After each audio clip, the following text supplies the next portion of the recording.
and as promised, joining us now is the Congress's Jairam Ramesh. Mr. Ramesh, thank you for your time. Now we have the monsoon session beginning on Monday, and BJP MPs are expected to bring a private member's bill on population control. This, of course, comes on the heels of the UP Law Commission putting up a draft bill on population control that says that anyone having more than 2 kids will be debarred from local body polls, applying for jobs and even receiving subsidies. Jairam Ramesh, you have said on Twitter that this is a futile exercise. Why do you say that?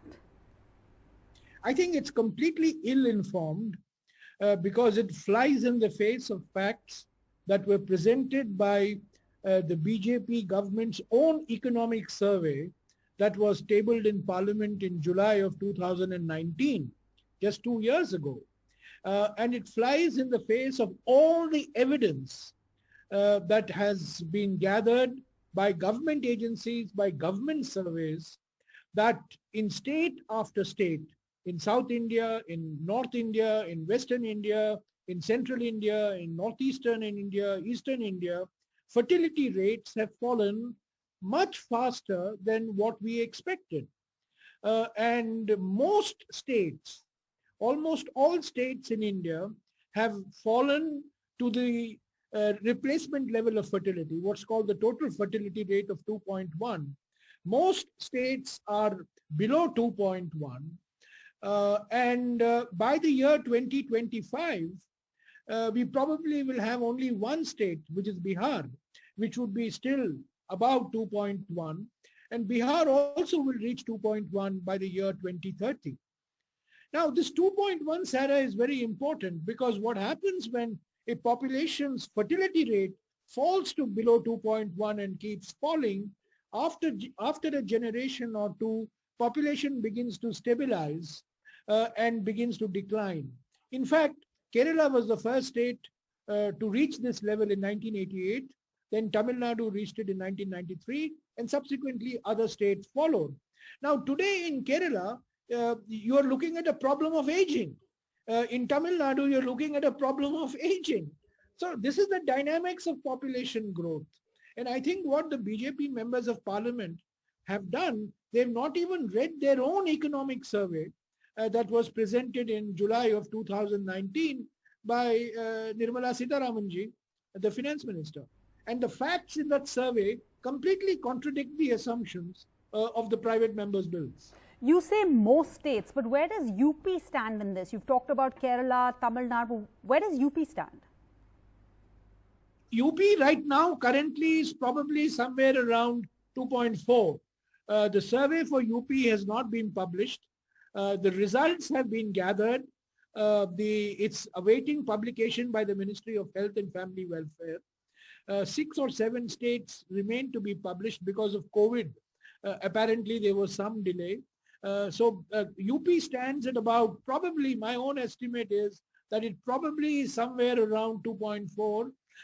That's why I said by 2025, UP will also fall to below 2.1. And only Bihar, which is probably at about 3 now, will fall to 2.1 only by the year 2030. Chhattisgarh has already fallen. Jharkhand remains. Madhya Pradesh remains. Rajasthan remains. And what about Assam? Because UP and Assam are the 2 states that have proposed such ideas. The Chief Minister of Assam is talking through his hat. He does not know his own facts of his own state. The Assam has already fallen to below 2.1. So Assam is not the problem state. Right now, the problem states are, the problem states in the sense about 2.1 are Rajasthan, Madhya Pradesh, Jharkhand, UP and Bihar. And as I mentioned to you, by 2025, in 4 years from now, all states barring Bihar will reach 2.1 and start falling. Okay, so you say that the BJP leaders are talking through their hat and they're ignoring their own information presented by the central government. So then what do you think the goal is behind this exercise? What is the motive behind this? Motive is simple. It's political. There is a UP election coming. Whip up communal passion. Whip up communal sentiment. This was the This is the game plan of the Assam Chief Minister. This is the game plan of all the BJP MPs who are now talking of private members' bills. So, it's not a data-based debate. It's not an evidence-based debate. The evidence is very clearly fertility rates across India have fallen very significantly, much faster than what all the experts had predicted. So, Mr. Ramesh, you've said that there have been many private member bills that have been introduced on population control in the past. Has the Congress ever put forward such a suggestion, saying that stop at 2 kids?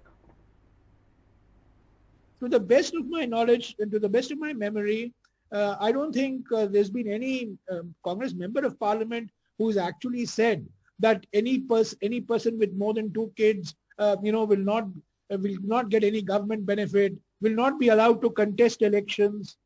In fact, the Congress party opposed the bills that were passed in Rajasthan and Haryana, some years ago, which said that if you had more than 2 children, you could not contest local body elections.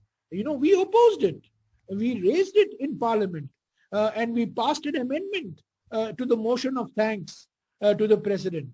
So, I think, we should realize, we should see the facts, what has worked. The family planning program in India has worked.